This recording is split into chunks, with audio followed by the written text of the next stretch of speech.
Greetings, friends, and welcome back to the Musings from the Mount podcast. I'm your host, Joseph Carenza. In this episode, what started as examining current cultural transitions grew into a discussion on something much greater, attempting to understand the concept of ages, cycles, and time itself, and our place in this incomprehensible procession. We go on to explore how we exist within wheels, vast cosmic cycles that dwarf our individual lifespans, yet profoundly affect our daily experience. We also discuss this transition from Kali Yuga to Satya Yuga. We examine different types of time, and we explore what it means to live at a moment when multiple major cycles are aligning. So join us as we venture from mind-boggling cosmic timescales down to the very practical question of how we navigate these great transitions in our own lives. And we hope you enjoyed the episode. And if you do enjoy this podcast, please consider going to meditationmount.org and donating. Your donation, it helps us to bring you this podcast, as well as all the other programs the Mount produces, both today and in the future. We're incredibly grateful and honored by your support. Now, back to the podcast and part one of an exploration of the ages.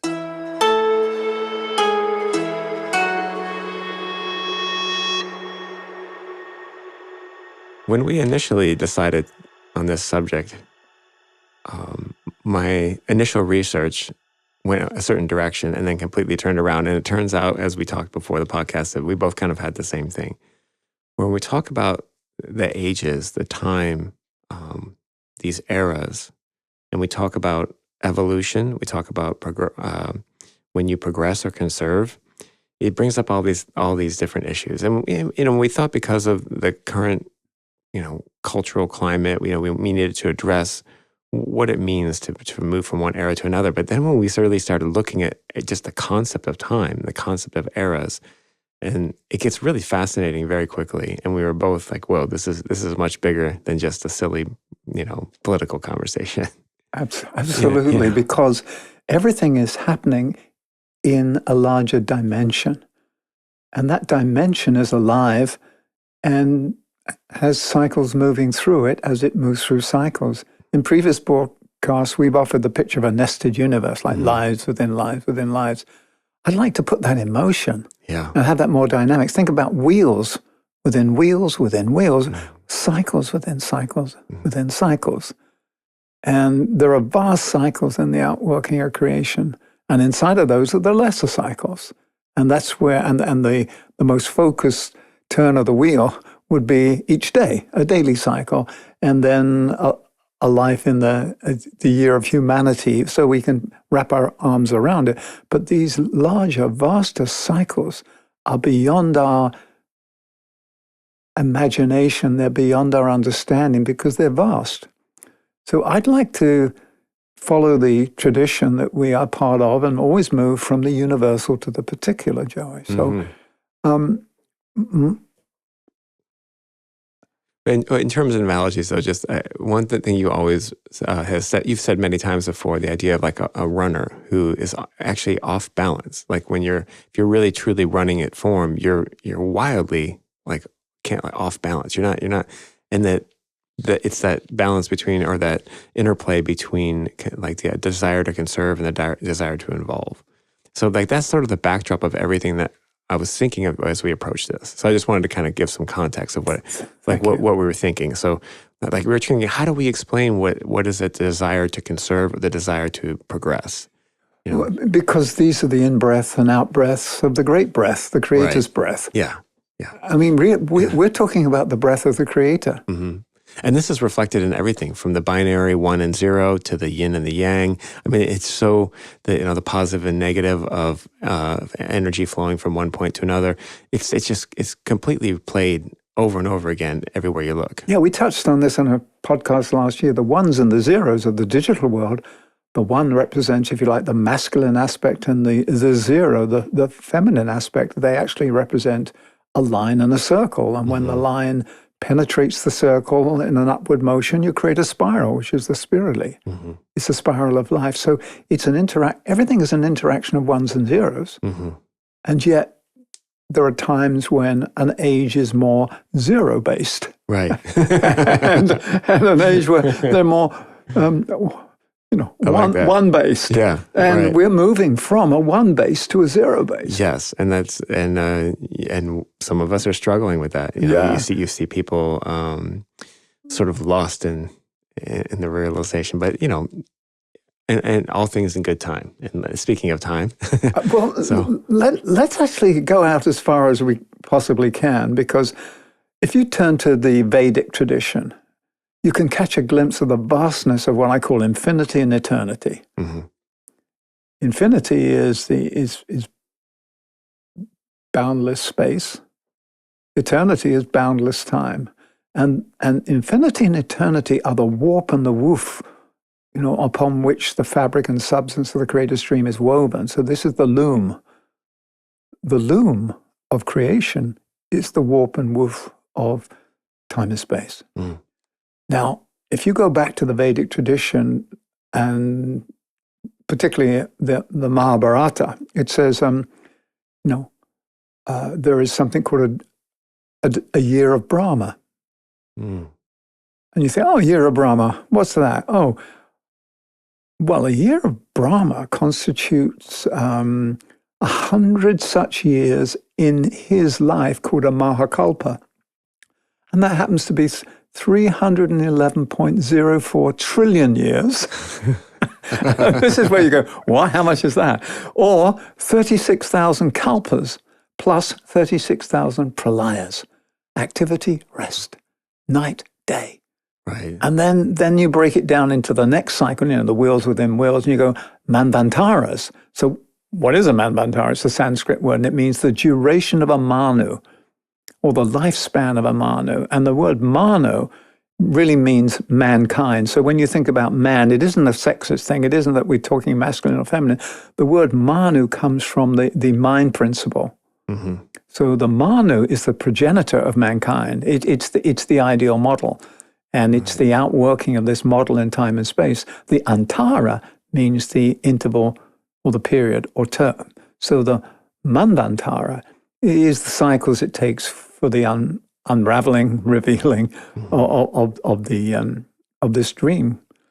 So in Hinduism, a manvantara is one of 14 intervals that make up a kalpa, or a day of Brahma. So a kalpa, we want to explore this more, because we're moving at the moment between two kalpas and two yugas. So let's not get caught up in the terminology and the numerology of this. But right. The reason I want to name these figures is because just to blow our minds, so we don't try to figure it out. We do not try to literally figure it out. Yeah. We just let go. Exactly. So here's where you sort of think, wow, each manvantara is a period of 71 yuga cycles, or 306,720,000 years. Mm. And it's ruled by the Manu, which is,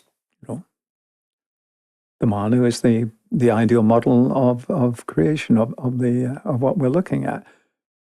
So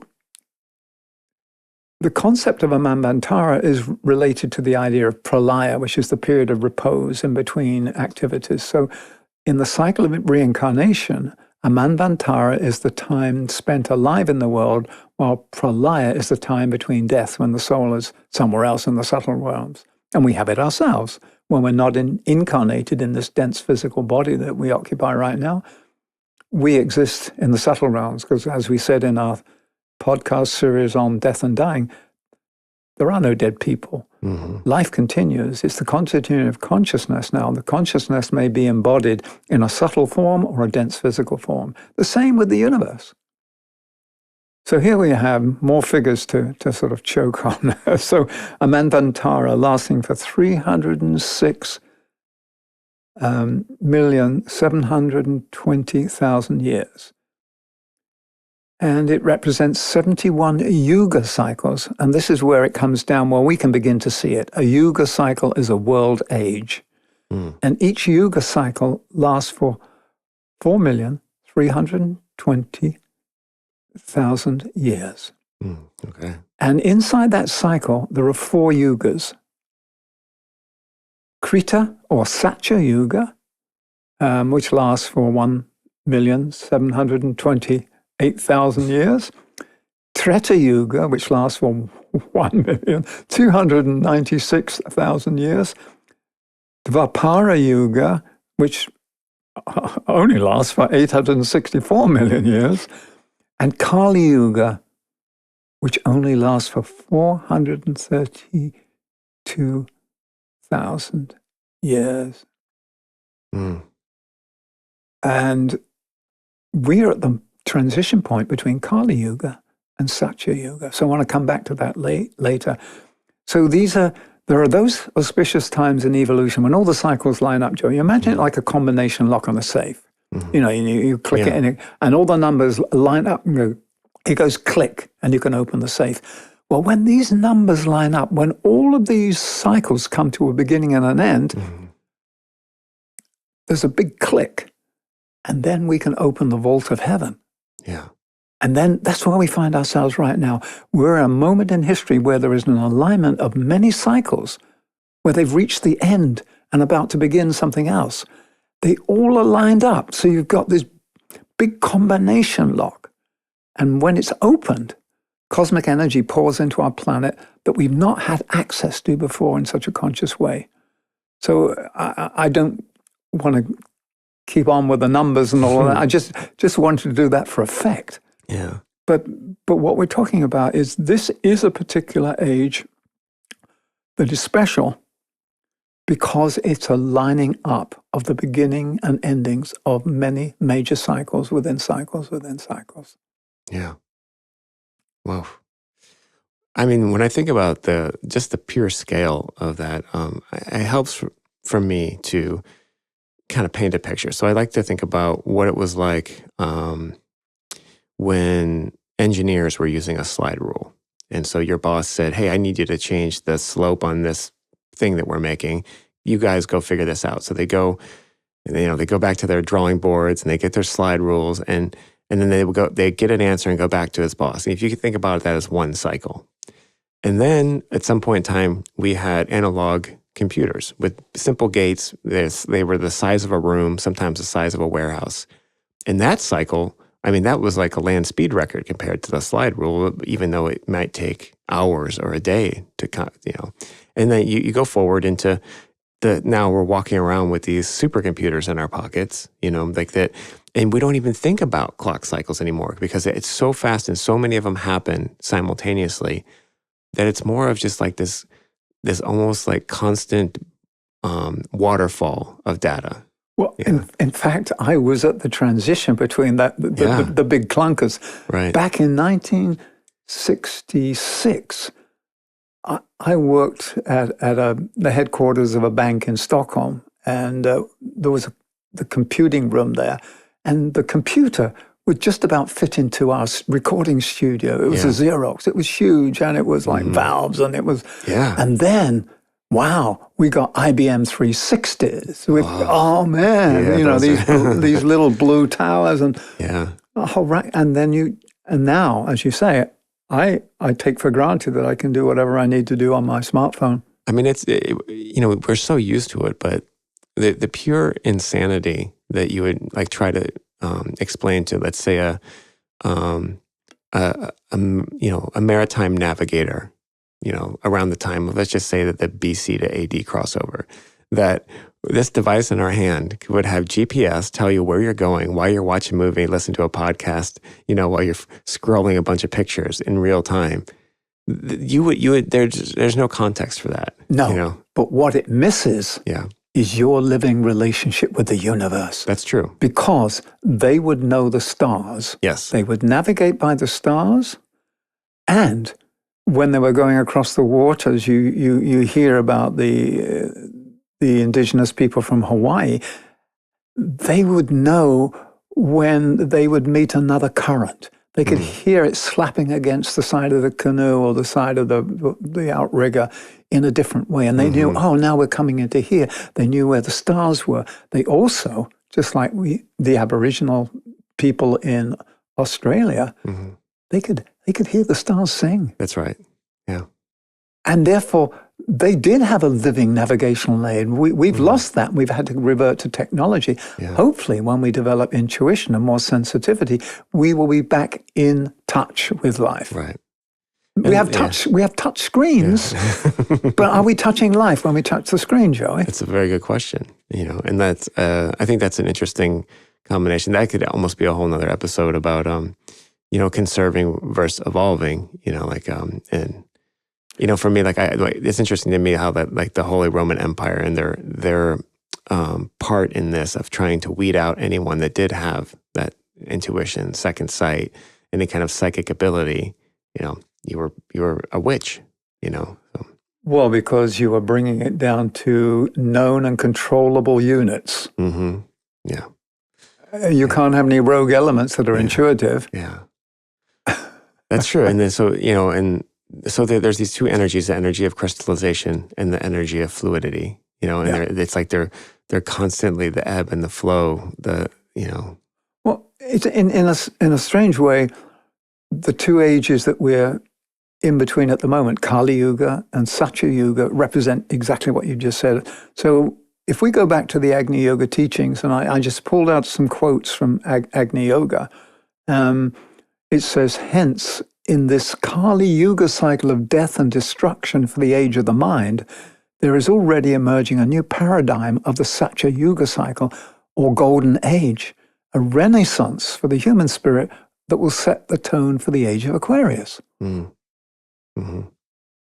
So each age has its gift. Yeah. And then when it's time to recycle it, compost it, the forces of destruction, just as when it's time for my body to decompose, my soul sends out a signal saying, incarnation complete. Let's call in the decomposers. Right. And all the molds and all the fungi come in and they do their job. They got to eat too. Everyone's got to eat. Sometimes we can be, we're not to be morbid, but we both have a very healthy relationship to the cycle of life. So not to be morbid for anyone, but it is true. It's like everyone has to have their time. Every form has to have its time. So I want to actually read a few more quotes from the Agni Yoga teachings, because I want us to get the difference between Kali Yuga and Satya Yuga. Right. And there's a question it poses: can one build life amidst the hatred that prevails at the end of Kali Yuga? Now, these are timeless texts. Mm-hmm. So it's very prescient. But the complete task of the future Satya Yuga must be expressed now amidst today's animosity and destruction. Mm. So this is what you said before. Mm-hmm. We've got two tasks in the world. Mm-hmm. We're to heal the wounded, heal those that have been, traumatized, and plant the seeds for the new. Otherwise, we're just here tending the wounded forever. Right. Unless we plant the seeds of the new, nothing new will grow. So this is what it's saying, and it says, carries on, during cosmic perturbations, purifying fires are accumulated, which intensify the atmosphere and propel the fires for the construction of the new world. Mm. Thus, upon the ruins of the old world, there rises a new evolution and the epoch of fire, which terminates Kali Yuga and saturates space with the fire of the new world. So that's why Agni Yoga, or the Yoga of Fire, is coming in now, because it's the needed element to move us between Satya and Kali Yuga. Yeah. That's a big one. I mean, it's because the Kali Yuga has, it's just, even the name sounds intense. It's Kali, destruction. Yeah, destruction. It's the heaviest of the four. Mm-hmm. Right. From the personality's perspective. Yeah. And I think I've heard it said too, it's like, in the dream of the creator, it's like that's the nightmare, and you wake up from the Kali Yuga, and then you're into the Satya Yuga. Well, okay, so let's unroll this here. It is generally known that before the beginning of Satya Yuga, the scroll of karma rolls up with especial rapidity. Yeah. The time of Kali Yuga has been difficult, But Satya Yuga must again bring closer the worlds which were forcibly separated. This is the action of the mind. One must await this time solemnly as the return to a predestined perfection. Mm-hmm. We've talked about this before. We're returning to oneness because we were sort of split up. Mm-hmm. So the analytical mind can divide, but it can't unite. Right. Yeah. Then that's where the heart comes in. The heart unifies. Yeah.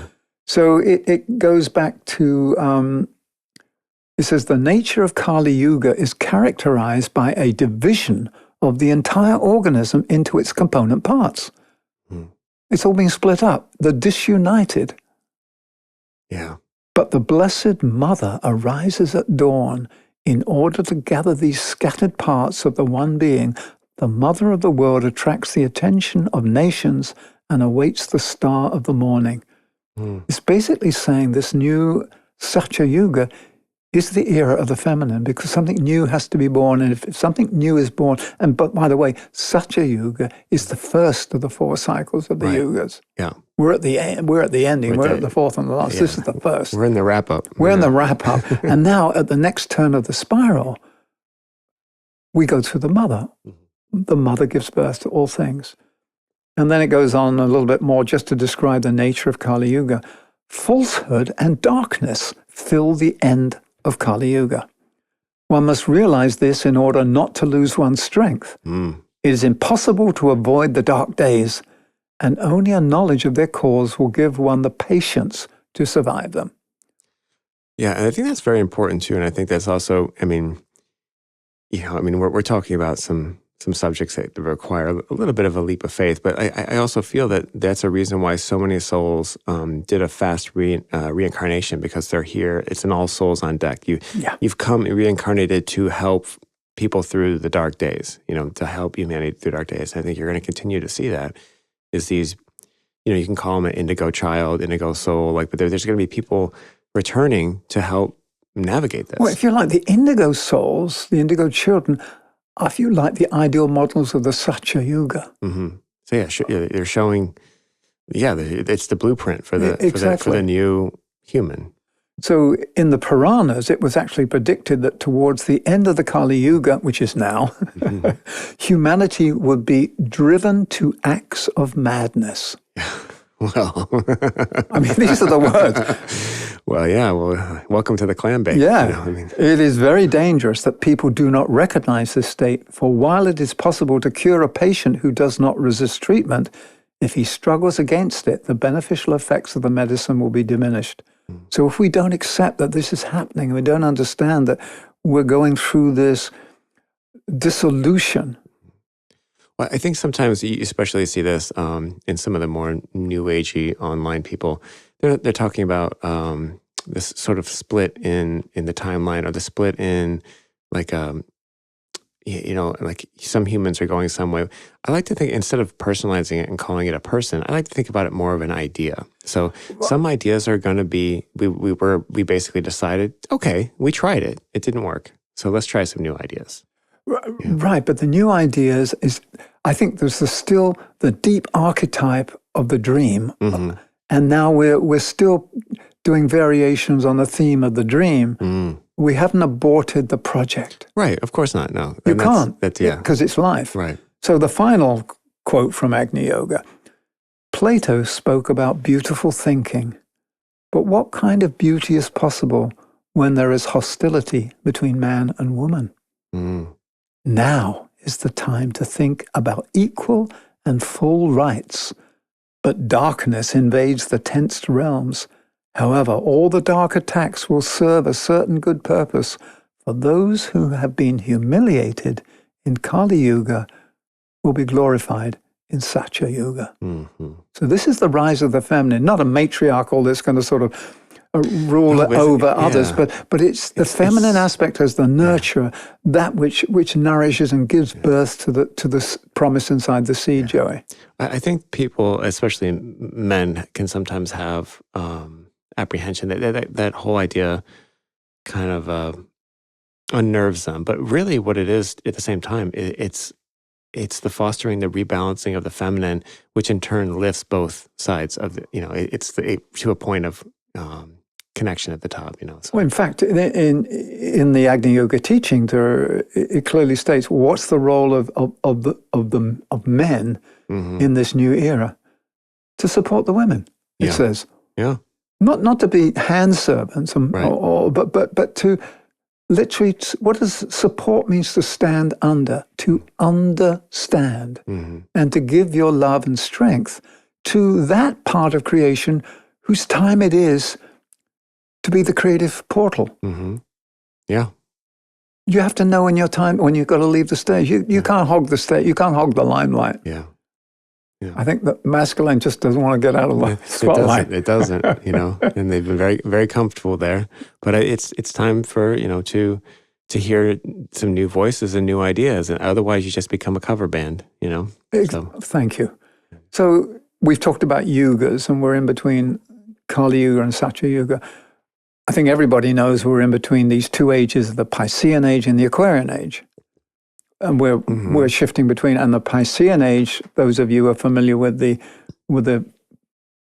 seven rays, which is really the seven colors of the one light, the seven qualities of divinity. Piscean age was governed by the sixth ray of idealism and devotion. Where you're working towards an ideal. It's great, it's wonderful. And as we've pointed out several times, when it goes dark, when it goes bad, you get fanaticism and you get the Spanish Inquisition. Yeah. And nobody expects the Spanish Inquisition. That's right.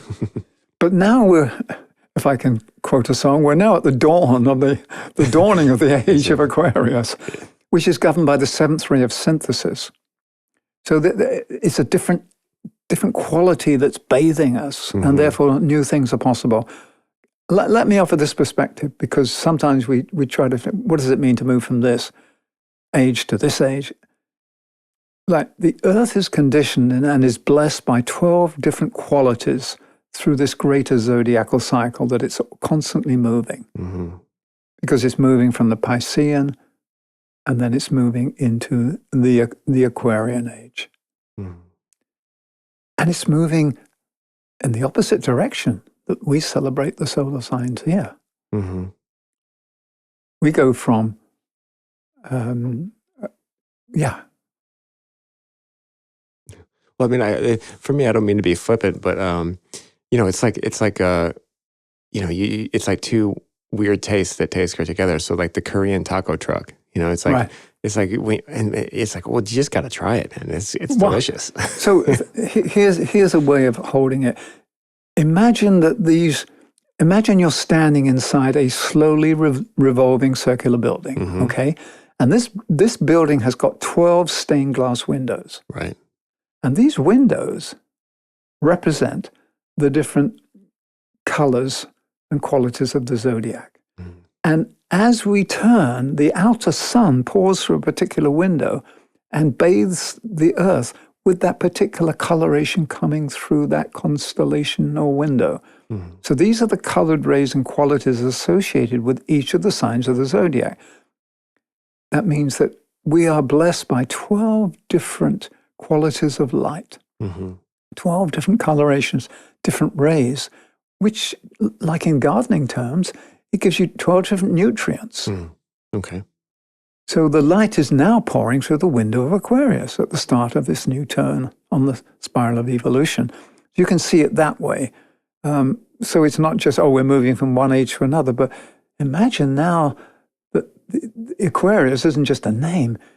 It's a lens that qualifies the primal life energy, qualifies it, and gives it a coloring, gives it a quality, gives it something that we can utilize. Yeah, that's a beautiful kind of analogy, because you can imagine and see in your head like how it's not just on and off. Like you slowly start to lose the color of the last cycle as the new one comes in. Then you start to see the hints of the new, so it blends in. It's not. Well, they overlap. Yeah. And as they overlap, these two circles overlap. In the center, you've got this wonderful almond. Yeah. And you stand in that almond. Yeah. So every number has a significance. I know, Joey, you and I both celebrated birthdays each year, or this year, as everyone on the podcast did, but we celebrated ones that had a significance numerically. That's right. You celebrated 7 times 7, 49. I celebrated 11 times 7, 77.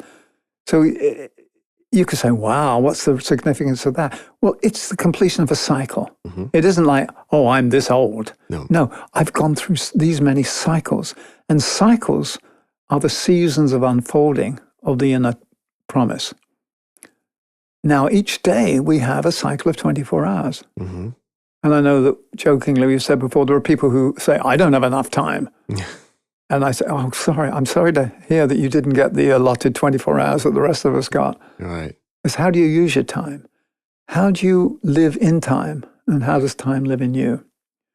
So the 24 hours that we have is like a microcosm of this greater cycle, and it contains night and day. Mm-hmm. So it reflects the cosmic night and the cosmic day, the mantra, the pralaya, the manvantara. But what I want to say is all these numbers attached to the cycles that we've been talking about, they can be overwhelming, they can be mind-boggling. So I want to boil it down to something simple that is not numerical. St. Augustine made a very simple statement that time is simply that in which to find God. Mm-hmm. Another way of saying that would be possibly time is simply that in which the Creator can realize itself. Right. Yeah, I love that idea.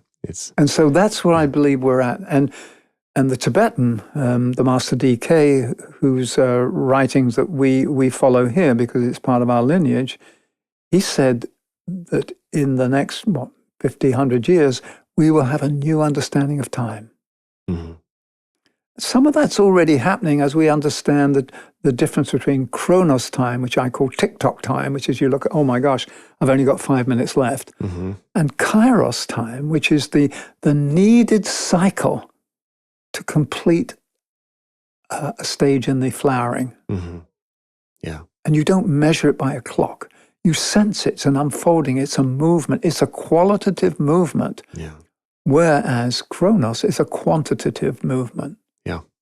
I think we've all been experiencing that telescoping of what it takes to complete something. You see, and just in the idea of the news cycle, things are moving so fast and you have these entire traumas and stories that play out and sort of capture our attention and everything that goes with it. And I think that's an important thing because it does. We're all these little processors. So we each process this new information in our own way and find unique and interesting, sometimes interesting outcomes. But that's happening so fast, whereas like the TikTok time stays the same. Yeah.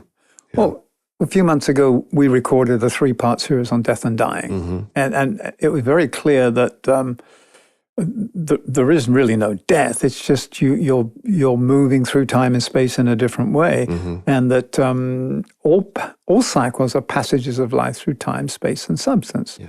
And we pass into incarnation, into the flesh, and then we pass out of it. And we have our nights and our days. So I think we've looked at the larger universal perspective. Maybe we can bring it down to more of the particular mm-hmm. and actually look at something that's coming up very soon. But for me, when we pass from one age to another, we do this through a passage, a pass age. We pass from one age to another, and that which connects the two ages is a passage. Mm-hmm. And we're coming up, the time of recording now, we're coming up in 10 days' time to the winter solstice here in the Northern Hemisphere. Mm-hmm.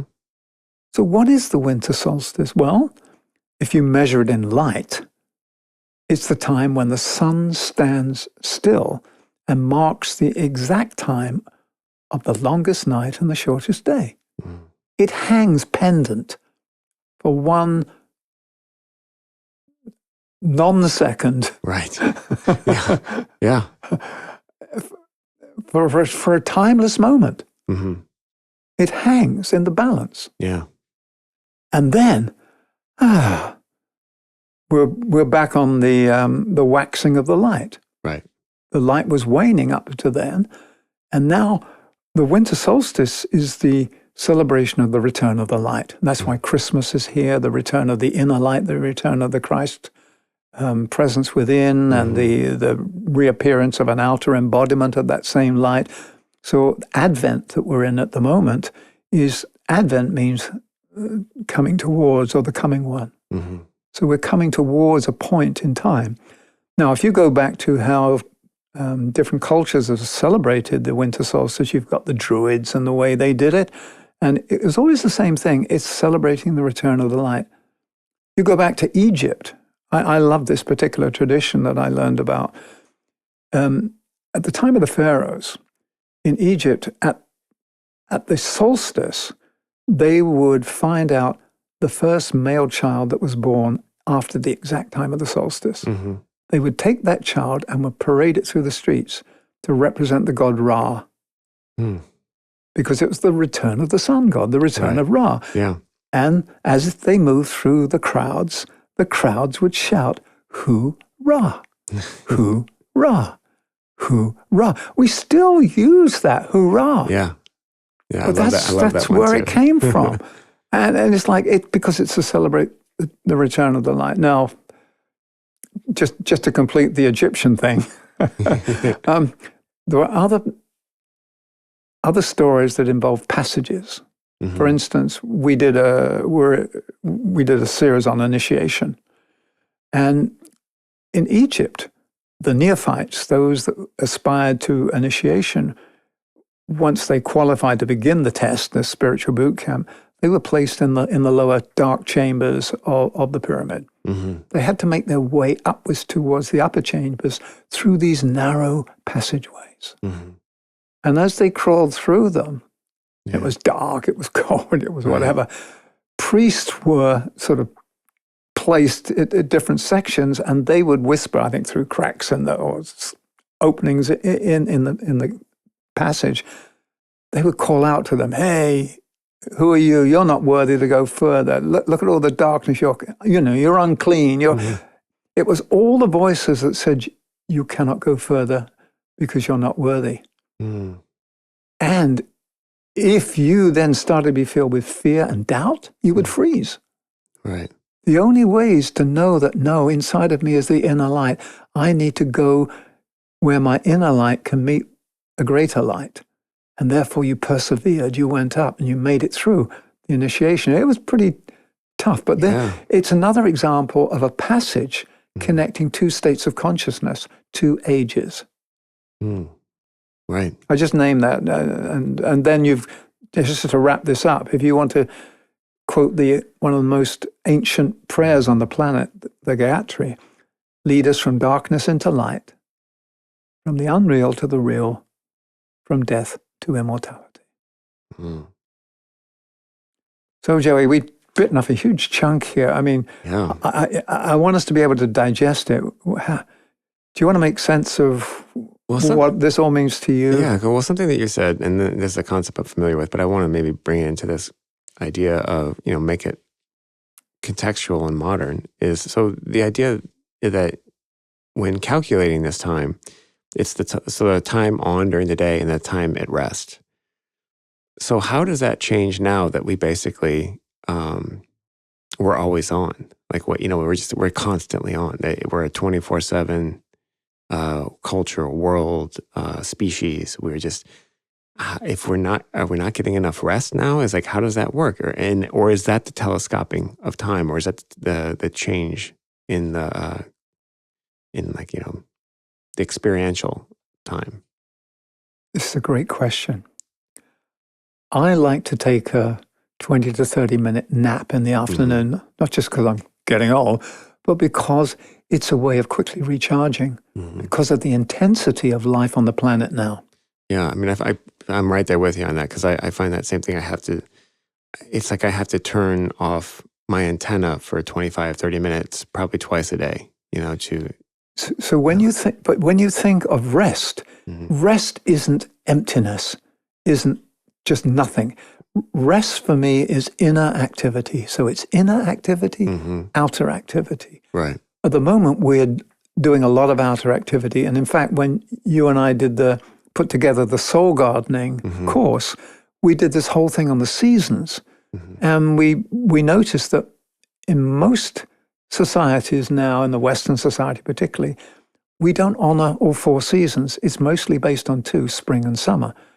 We get excited, we start something, and we've almost finished it, and then we get excited again, we start something else. We don't usually complete with the harvesting, the celebration, and then the winter time when we reflect on what have we learned from this, and what can we place inside the new seed for the new season that will make it an even more beautiful flowering. And therefore we get rushed from project to project, or we have a list, and life is successful if I've checked off most of my list at the end of the day, which has nothing to do with the quality of life. Absolutely. Yeah. I feel good because my list is complete. Yeah. Well, if you're not careful, you can be a boat that lists in the water. That's right. I was just, I'm going to murder this quote, but it's funny. I just saw something about Alan Watts saying that, something about the quality of your day is not how many things you do, but how many things you experience, or how much you're present, Well, that's it. Because when you think about, at the moment, we're inside a cycle called birth and death. Each of us, in order to get here, had to go through a passage called the birth canal. Right. Through the feminine aspect. And that birth canal, that passage into time, space, and substance allows us to be here and experience. Now, when it's time to complete this incarnation, then we take a passage back to a more refined level, a passage into the light. And so we've gone through this, but we fail to remember and realize that we're part of this endless cycle. So, and that's always something we always come back to that, but because it's so easy to forget. Yeah. That this matrix, this paradigm, this sphere, this thing that we live in, is works overtime to get us to forget. Well, yeah, because for me, passages are the passing places, the passing points between the cycles. So the question is, how do we create a safe passage from one age to another? Okay. How do we have a home birth, a natural birth without trauma? How do we, safe passage doesn't mean not daring and being fully present to life, but a safe passage is, how do we navigate from one age to another? Because ages are simply the forms in time and space through which the one life manifests itself. So the ending of an age or the death of a civilization is not the death of the spirit of life, but it's the death and dissolution of the form that's carried that spirit to this point in time and space. And then we continue, because this is a never-ending and ever-regenerating story of creation we're part of. And when you have this transition between 2 ages, like the Kali Yuga and Satya Yuga, both the forces of destruction and reconstruction are alive and present in the field. They're happening simultaneously. You can see that right now. Right. Things being pulled down and broken up, sometimes not gracefully. New shoots coming up, sometimes not gracefully. But you're seeing the cycles being played out. And because we have the choice of free will, we have consciousness, it's us that has got our foot on the accelerator or a hand on the throttle, or we determine. Otherwise, life will flow naturally and rhythmically. But we've been given this gift of co-creation, and we're learning to move in rhythm with the greater life. Yeah. And that is the interesting thing about the Earth, is that we have these sort of dual tracks of evolution. We have the natural evolution of the Earth, and then we have this sort of sidetrack where humans seem to have really ramped up the evolution. Well, it may look like a sidetrack, but it was part of the intended stage. And we covered this in the series on initiation, where we said this particular age that we're in now, this civilization, was to develop the mind. We would develop the physical body, the emotional body. This is the mind. And now the next age will develop the intuition. But the mind is a double-edged sword. It allows you to know, but it also allows you to dissect. And we use this example. if I say to you, hey, look at this wonderful flower, it lives inside this seed, and you say, well, I can't see anything. And I say, let me show you.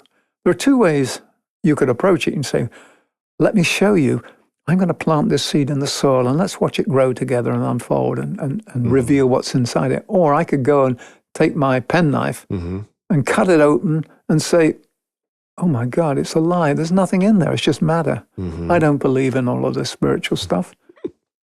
This is the analogies of all this is it. This is the whole thing of, the mind dissects, the intuition synthesizes, the heart synthesizes. There's nothing wrong with the mind. It's just that when you've cut it apart, you've got to put it together again. And the mind doesn't put it together again. It's why the mind living inside the heart is a more powerful instrument. Yeah. And so how do we move from Kali Yuga to Satya Yuga? We place the mind inside the heart because Satya Yuga is the age of the heart, it's the age of the feminine. Yeah, I like to think about it as the mind will continue to contemplate. So if the idea of an arrow flying, and you're constantly dividing the distance in half and in half and in half and in half. Your mind can do that forever, but then the heart will say, okay, that's happening, but let's take that and we'll hold it over here. It still hits the arrow, still hits the apple. Then the heart seeks to understand the deep reason why this is happening. Yeah. Not measures what is happening. So that's wow. So we've arrived sort of on the ground somehow now. We're in this age of Aquarius. And we're feeling the effects of living at this cusp of Kali and Satya Yuga. And we're at a time when the mind is holding out through beliefs. Yeah. Fanaticism and beliefs is the last holdout of the mind trying to figure it out, whereas the heart knows. Because the heart, it's said in Agni Yoga teaching, is an organ that is not our personal possession. It's a universal organ that lives at the heart of everything. And we're given it to put us in touch with everything. And time is very different inside the heart. Yeah. I mean, that's a very key thing to understand. And I think that's important to understand this. Like, you have to wrap your head around, that's the difference between TikTok time and experiential time. So how much more can we cover today? Because we maybe have to do this as a part two, because I'd like to get into, what happens in an organization when it's time for the leader to let go, and and how does life renew itself inside the human condition where we attempt to control things by the mind rather than we go with the flow? Yeah, that's a whole episode right there, I think. And also the peaceful transition of power from one elected government to another elected government. Right. Very topical. And that took the evolution of that as a concept. That's a very, very new concept. Like that, that's not how things worked in the past. That passage was fraught with, with danger for everyone involved. Well, yeah, the coup. Yeah. Well, yeah. When one house took over from another house, they didn't just say, okay, you generally, the best practice was to make sure you did away with anyone that could threaten your lineage or your power, and now we frown upon that. Well, the problem with holding on to power is you believe that the form you currently occupy has to be perpetuated. Forms cannot be perpetuated. They are temporary in nature. Yeah. Spirit is eternal. Forms are temporal. Right. And the reason they're temporal, so they can be updated. I mean, I used to have my iPhone 4 died last year in Italy. Believe it. I used to have an iPhone 4 and it just died. Yeah. My iPhone 6 died as well. Right. I'm on a higher number, but it's like there are times when, you gotta update. I mean, it's sort of a interesting modern example, but it really is, because I had the first iPhone, and it was, I just thought that thing was it was just amazing. I'm a techie person. I'm in that world, and And then you look back at it and it just seems so antiquated now. And but at the time, whew. Well, time is being telescoped. Time is being telescoped because, once again, we go back to what the Tibetan, the Master DK said, time is an illusion in one respect. There's time, which is the cycles, the kairos time, which is the needed cycle of time that is the qualitative gift to allow unfolding. But tick-tock time, chronos time, is collapsing and condensing because it is a figment of the mind. It is how the mind registers sequentially an event and an event and an event. And I've often thought of this, that if we were to download everything all at once, it would blow our minds. Yeah. So we do it sequentially. Right. So the way that we experience time helps us reach a point where we then can grow our capacity to hold eternity in our hand. Yeah.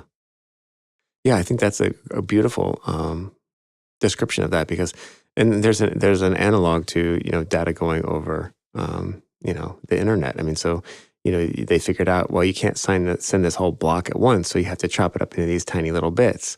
And each little bit can be sent so many per clock cycle. It's all the same thing. But the thing is, the bits aren't the separate pieces; they are aspects of the one. Exactly. Yeah. And when we forget that, just we are. If you think of that, we're aspects of the one. But you can't send the one all at once because it will blow the system. That's right. That's our human experience. That's what revelation is. We have revelation to the degree that we build up our ability to have it be revealed through our instrument. Well, I've heard too that sort of explains a little bit of this theory that the evolution of the eye, that we've evolved to not see things because there's so much going on here that it'd be overwhelming. But so in order to survive in the best possible way and thrive in this particular paradigm, we've lost the ability to see most of what's there. Well, and that's a safeguard as well. Right, yeah, exactly. I remember, I think I've told the story before, but R. Ogilvy Crombie Rock, who was with us at the Findhorn community in northern Scotland, he was the one who was in touch with the nature spirits, and he had this deep relationship with nature, and he would see the nature beings, and they would sort of interact with him all the time. But in the beginning, it was just periodic. He would walk into a wood, and suddenly he'd be surrounded by these beings he could see. I had lunch with him about a year before he died, and we were sitting there, and he said, "Do you know, I can see everything all the time, and it's very distracting." Yeah, sure. He couldn't focus. That's the thing, is if we could see, even if we could see what cats can see, we might not be able to function. Well, and that's why it says that the personality is the soul's mechanism against the encroachment of universality. It feeds it to us in a way that it doesn't blow our circuits. That's right. Yeah. I've often thought maybe consciousness is like just like a buffer overflow. There's so much data hitting the sensor that it becomes like you become like unaware that it's data hitting a sensor. Well, it's interesting that you said that we don't see as much now, because one of the invitations of Agni Yoga in entering Satya Yuga and getting prepared for it is to see with the eyes of the heart and to hear with the eyes of the heart. That we now should begin training the heart to perceive and to listen. Yeah. Because it has a different audio range and a different visual range. It's more of a surround sound. It's more of a... That's right. An omnivision. Multi-dimensional sound. Omnivision. Yeah. But it's different. Yeah. Because it means you're being sensitive to what's happening. And that's what listening and seeing is, being sensitive to what's happening around you. Now, the heart is an instrument that can hold all these impressions and make sense of them, because it synthesizes them and gives you pattern recognition at a deep level. Right. And it gets in touch with the spirit behind what was transmitted. So what you're seeing is maybe the object, but the heart knows what's at the source of that object. Yeah. Which is different than just seeing the objects. Absolutely. Or just meeting a person. Yeah. When you can actually see the person inside the form that you're actually physically seeing, it's a different relationship. So I love this thing of you. Our invitation is to see with the eyes of the heart, and to hear with the ears of the heart. And I think that for me is that's how we're going to partly how we're going to navigate through these times. Yeah. So Joey, maybe is there any final thoughts you have? Because I think we're going to have to do a part 2 on this. Yeah, we'll have to do a part 2, and I think we'll probably wrap here because that's a beautiful way to sort of wrap up this episode. And I think about some people have the ability to see auras, or some people have synesthesia. When they hear a musical note, they can see a color, or they can taste something. And then to me, it's just, this is the sense of wonderment and excitement that drew me into this as a young person, like finding their first esoteric books in a used bookstore. Right. Is the sense of wonder and beautiful, this opening of the heart. It just lit something up inside of me. Yeah. And it's once again, it's our relationship to time, because I could say, oh my God, this is going to take ages, which is like, I'm measuring it in seconds, which means long. But the truth is, creation is going to take ages, but it's the ages of cycles, of qualitative time. Yeah. It's not, oh my God, how long have I got to stand here waiting? Yeah. It's none of that. There are no spectators. Yeah. Waiting isn't in immobility. No, we are living inside of time with its rhythms of in-breath, out-breath, and the still points of the solstice. Yeah. And the equinox is when, for a micro non-second, time stands still. Mm-hmm. And then it swings into the next. But the equinoxes, night and day are equal. They're equinox, equal night. Right. And then solstice, the sun stands still at either the highest or the lowest point. So that's really, really where it's at. That's beautiful. I love that. I love that so much. Okay, well then, it'll probably take ages for us to do this podcast. Yeah, it will take ages. Or at least one more age. That's right. One more turn of the cycle, turn of the screw. But forever ascending, forever going up the spiral. Well, it's a virtuous upward spiral, and that's the thing, is we said with the ones and the zeros, life doesn't just go round in circles with the zero. When you apply the 1 and lift it, you have a spiral. And that we're inside a spiral galaxy. Inside of us, we have the geometry of the spiral in everything. Yeah. Life is a spiral journey, Joey. Absolutely it is. And I'm happy to be on that journey with you and with our beautiful listeners and our community. And thank you guys for showing up. Thank you, Joey. All right.